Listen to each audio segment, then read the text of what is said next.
doesn't make the person makes the situation in that situation. Okay? So the next thing is know where you agree. Now, an agreement in a relationship supersedes what people believe.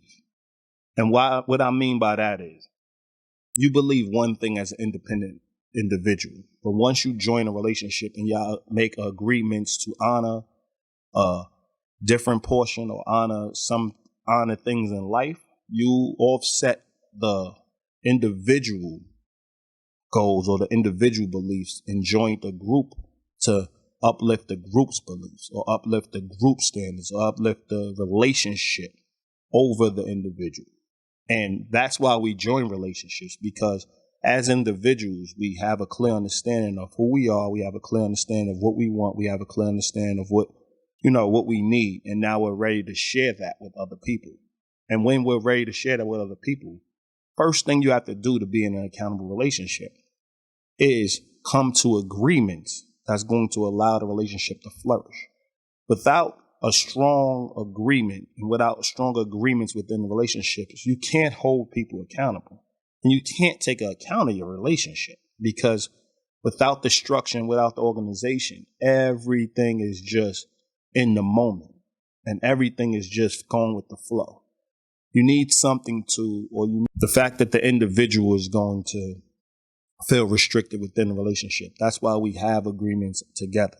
Now, in formulating these agreements, you have to be honest about what you can sustain and what you can't.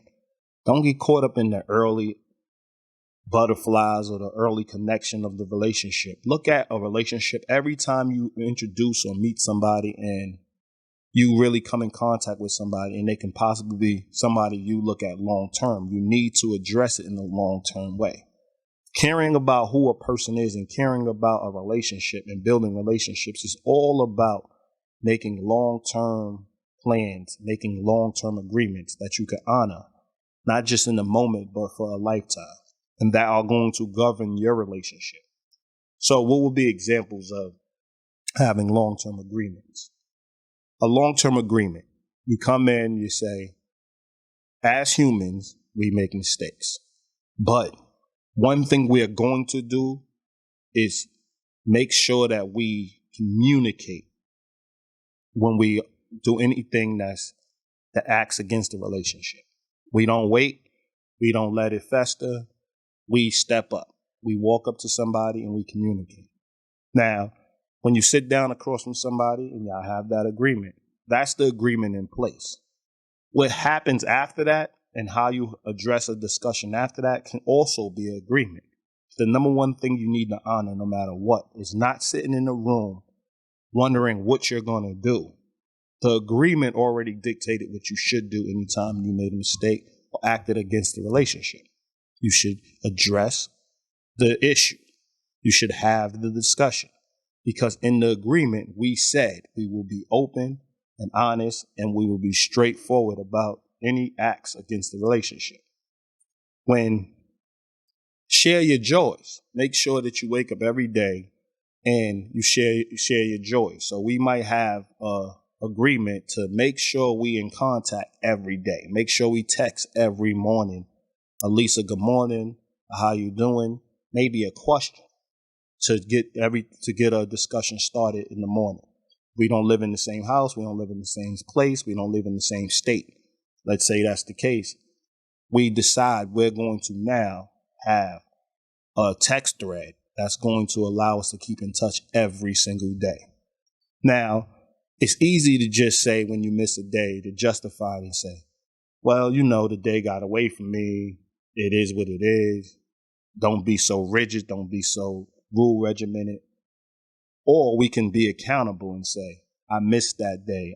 I apologize. I'll make sure it won't happen again. Our habits and our consistency and our stability is what allows us to be comfortable in our relationships. The first time a person doesn't text, or first time the person doesn't call, first time the person doesn't contact us, we're going to feel a little overwhelmed because we're going to think something happened to them. We're going to think because they went off script. They went outside of their consistent day-to-day agreement.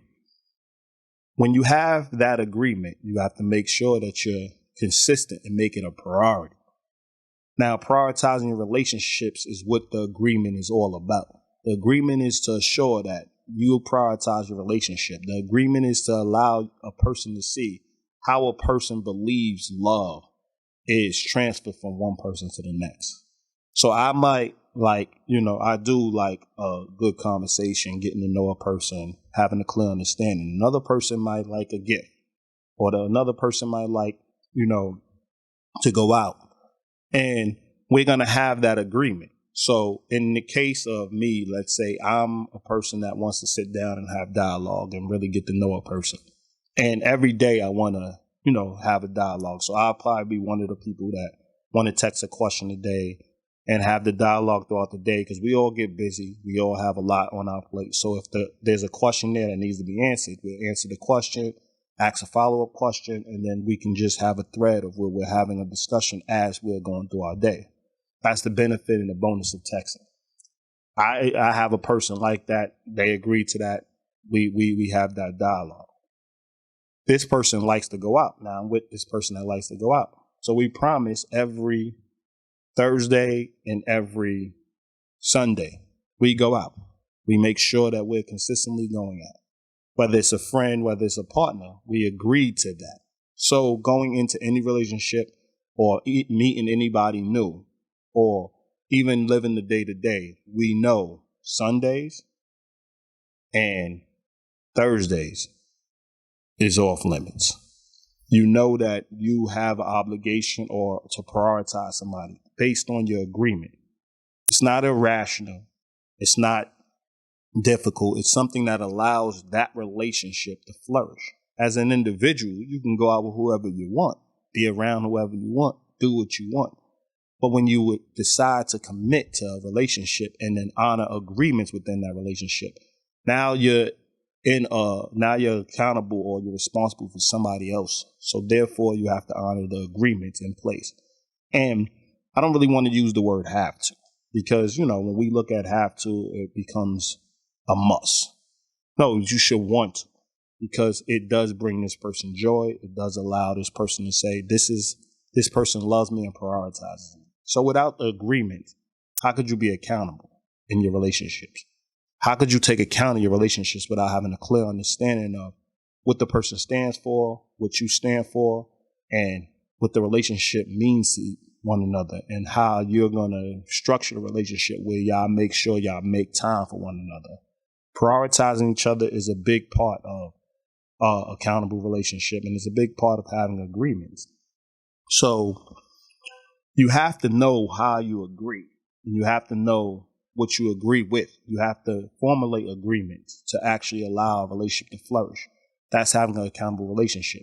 If you're just